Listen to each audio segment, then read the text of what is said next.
Prince की mummy, आप इतनी अपसेट क्यों है? कोई बात हो गई क्या? सब ठीक है, सब अच्छा चल रहा है। अब प्रिंस की मम्मी झूठ मत बोलिए, सच बता दीजिए, बात क्या हो गई? अरे बात क्या होगी, सास ससुर के साथ 365 दिन रहो, कोई कदर नहीं होती है। 4 दिन के लिए अगर देवरानी जेठानी आ जाती हैं, जो लोग बाहर होती हैं उनकी इतनी कदर होती है कि क्या बताएं। मैं तो सोच ली हूँ अपनी बेटी की शादी वही करूंगी जहाँ सास नाम की जहर ही ना हो। प्रिंस की मम्मी, आप तो बहुत अजीब बात कर रही हो। हाँ, मैं सच कह रही हूँ। मैं अपनी गुड़िया की शादी ना ऐसे घर में करूंगी जहाँ सास ही ना हो। सास ना हो तो हाँ, ऑक्सीजन की कमी हो जाएगी। साक्षी, प्रिंस की मम्मी ये कहना चाहती हैं ये अपनी बेटी की शादी ऐसे घर में करेंगी जहाँ पे लड़का लड़की को लेके अलग रहे।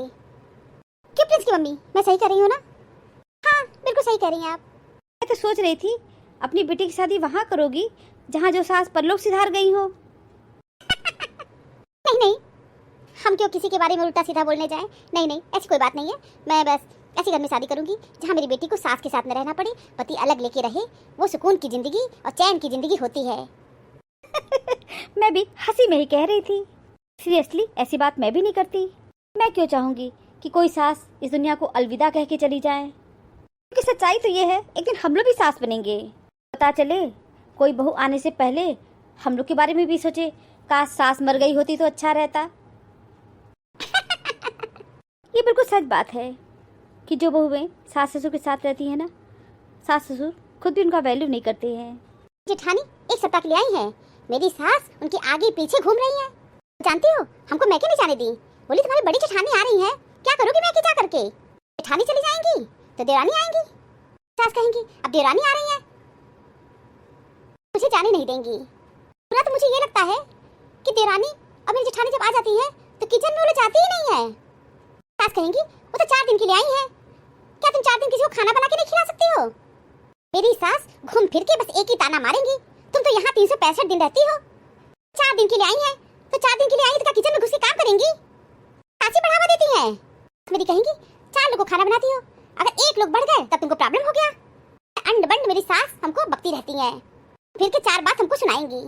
जानती हो बुरा मुझे ये लगा कि मेरी सास 4 साड़ी खरीद के लाई, सबसे पहले मेरी जेठानी के पास रखी, बोली इसमें से जो तुमको पसंद हो वो साड़ी ले लो।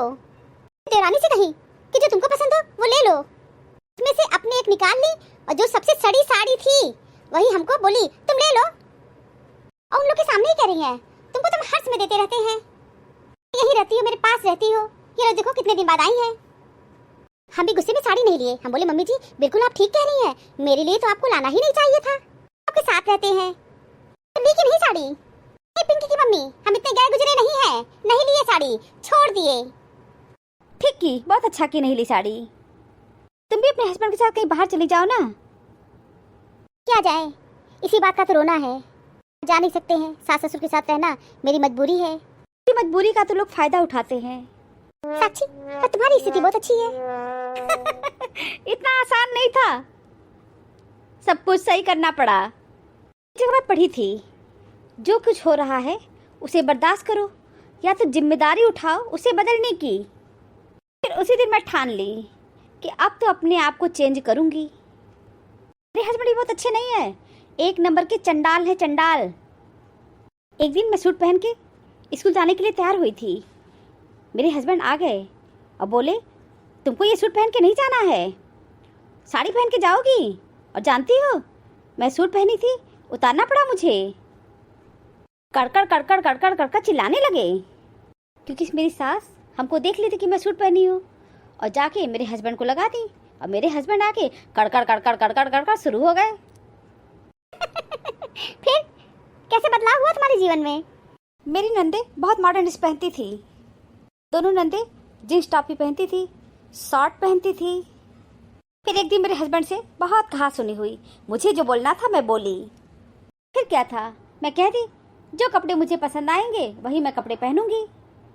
उससे भी पहले मेरे घर में एक बहुत अच्छा बदलाव हुआ, देवर की शादी हो गई और मेरी देवरानी आते ही बोल दी कि मैं साड़ी नहीं पहनूंगी। मेरी देवरानी डे 1 से सलवार कुर्ते पहनती थी। उसके बाद से मेरे घर का माहौल सामान्य हो गया, अब सब ठीक है, जिसको जो पहनना है वो पहन रहा है, कोई प्रॉब्लम नहीं है। हम लोग के घर में तो प्रॉब्लम ही प्रॉब्लम है। हम लोग के जीवन में कभी बदलाव नहीं आएगा। ये मम्मी, तुम्हारे जीवन में तो बदलाव आ जाएगा, लेकिन मेरे जीवन में कुछ नहीं बदलेगा। पिंकी की मम्मी, तुम्हारी नंदे तो बहुत ही मॉडर्न ड्रेस पहनती हैं। तुम भी अपने हस्बैंड से कह दो कि मैं भी सलवार कुर्ता पहनूंगी। हस्बैंड कहे कि जब इन लोग की शादी हो जाएगी तब हमारे तुम्हारे जीवन में कुछ बदलाव आएगा। इसीलिए मैं भी शांति से हूँ, किच नहीं करती हूँ कि घर में शांति का माहौल बना रहे। बस जानती हो मुझे प्रॉब्लम क्या है? कौन सी प्रॉब्लम है? तुम्हारी सास और मेरी सास और प्रिंस की मम्मी की सास, तीनों लोग मिल करके सिर्फ और सिर्फ हम लोग की शिकायत और हम लोग का परपंच चलता रहता है। और तुम्हारी सास तो इतनी बुराई कि क्या बताएं।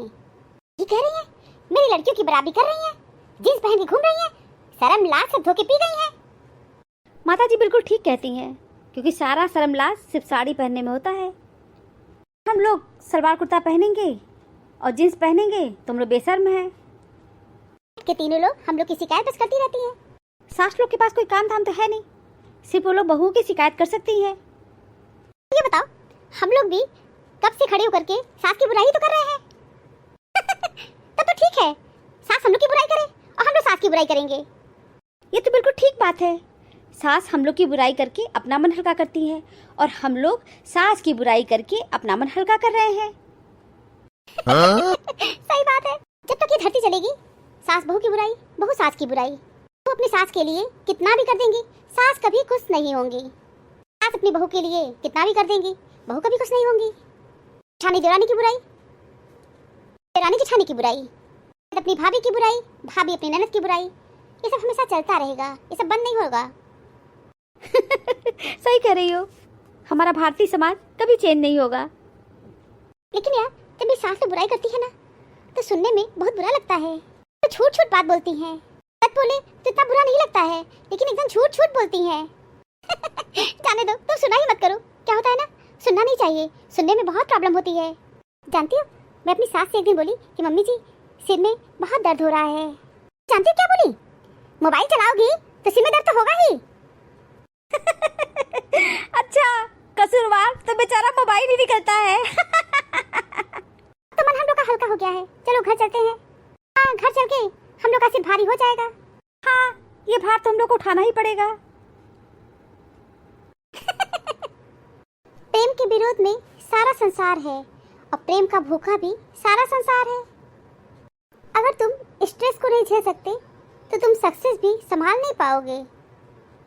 बस अगले मोड़ पर सुकून मिलेगा, इसी आस में जिंदगी चली जा रही है। अभिमन्यु की एक बात आज भी पसंद है, हिम्मत से हारना, लेकिन हिम्मत कभी मत हारना। Thank you for watching this video. Video अच्छी लगी हो तो लाइक और शेयर करना ना भूलें, और चैनल को सब्सक्राइब नहीं किया है तो फटाफट सब्सक्राइब कीजिए। मिलते हैं अगले वीडियो में एक नई स्टोरी के साथ। तब तक आप लोग अपना बहुत ख्याल रखिए, हमेशा हंसते मुस्कुराते रहिए। आप सभी को बहुत बहुत धन्यवाद, बहुत बहुत धन्यवाद। तो प्लीज़ मेरे चैनल को सब्सक्राइब कीजिए। Thank you.